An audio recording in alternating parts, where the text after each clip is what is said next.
Hello, beautiful person. I'm so happy to talk with you again. My name is Hadassah Vitar, just in case you don't know me, although you are on my profile. But anyway, my name is Hadassah Vitar, and I am here to talk to you about viruses, because nobody's talking about viruses right now. It's a completely obscure topic, but I thought I'd talk about it anyway. Sorry, just kidding. I know we are all inundated up to here. Everybody's going crazy. Toilet paper, what's with the toilet paper? Guys, it is not a digestive virus. You're not going to get the runs. You don't need enough toilet paper to wrap yourself up. Have you seen that meme going around in social media with people wrapped in toilet paper? Anyway, I know this is a serious topic. People are dying around the world, and so it's not actually funny. But you know what? If we don't laugh, what are we going to do with ourselves, right? So anyway, I actually had the privilege today of watching a video that Ray Higdon, whose name seems to crop up in all of my lives. I don't know how that happens. And he had a guy there, an expert called Gary Brecka. Sorry, notes, of course, always notes.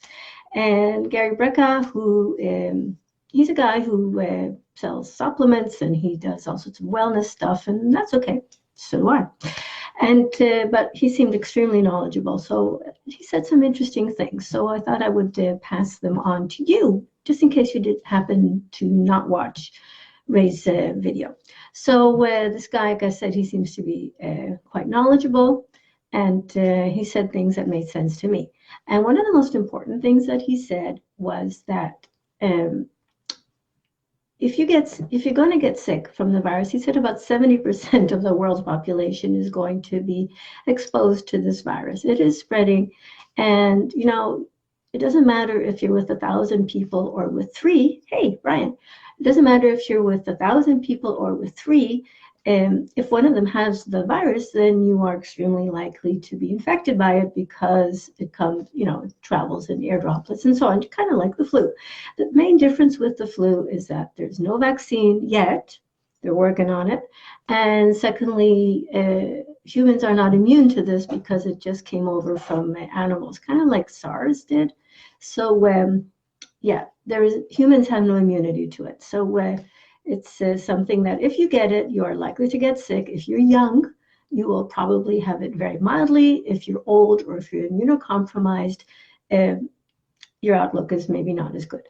So it's something to take seriously. I know I was joking earlier, but you know what? It's life. We gotta laugh. We're not going to get out of. Nobody gets out of this alive.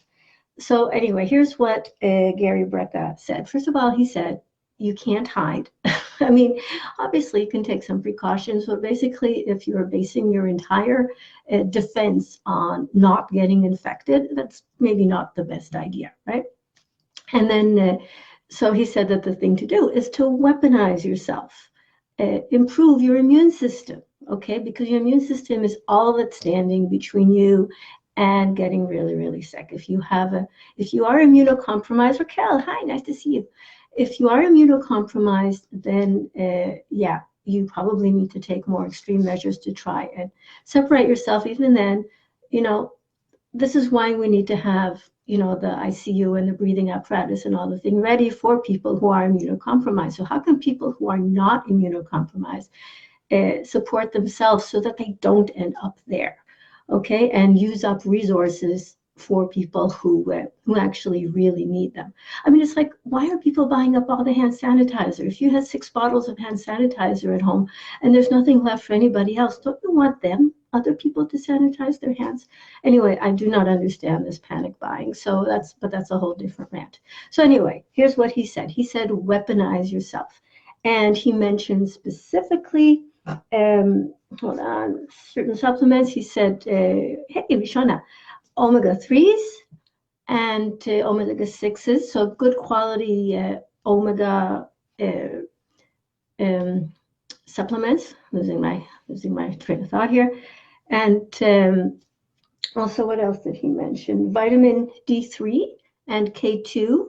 And again, make sure that you've got the right K2, because apparently a large proportion of the population has difficulty with K2, so you need to make sure you've got the right one. Look it up. Talk to your healthcare provider. Don't take it from me. I'm just passing on to you what he said. So apparently, everyone in, beyond like 23 degrees north and south of the equator is does not get enough sunlight to generate their own vitamin D. So take vitamin D, take K2 if you're sure that it's the right one. And also he mentioned probiotics, which I thought was awesome because probiotics are what gives you a healthy gut. And most of your immune system is actually in your gut. That's where the real fight happens because you eat all sorts of things and God knows what's on it. God knows where it's been. And so it's your gut's job to neutralize anything that comes along with your food that doesn't belong there. So it's a really main epicenter for your immune system, a command center, if you will. So probiotics support your gut. And I have to tell you, I am a huge believer in probiotics because for myself, probiotics have helped make a huge difference in my own autoimmune issues. So yeah, probiotics are it. And I said, and he also mentioned a good quality omega-3/omega-6 and vitamin D3 and K2. So these were the main things that he said. What I thought was the most interesting was what he said is that you can only hide out for so long. You can put all your life on hold. No more gatherings. Social distancing is apparently the word of the day or the expression of the day. But eventually you are likely to encounter it. And the stronger you make your immune system before that, the better chance you have of throwing it off, even if you're not a child. Children seem to do really well with it, which is interesting. So anyway, so that was this video that I thought. I also went on Harvard Medical School's blog, and I got some more tips about staying healthy when boosting your immunity when your immune system is really all you got, because we don't have a vaccine for it yet, and we don't really have a treatment for it yet. Oh, hi, Lori. Thank you for the kind words. So, yeah, I have got a list here of tips for boosting your immunity. I'll be happy to send it to you. Drop me a message if you'd like me to do that. And it's from the Harvard Medical School. But like I said, remember what Gary said, weaponize yourself. Obviously take sensible precautions, but there's no point in wrapping yourself in toilet paper. And so those 3 supplements, D3 with K2, omegas, and probiotics are what he mostly recommends for improving your immunity. There's also things like stress and sleep and so on, and other things that I have on my list. So that'll be another live, maybe tomorrow. I'm doing this 14-day challenge. So if you would like to get that list of steps for boosting your immunity, drop me a message. Happy to send them to you.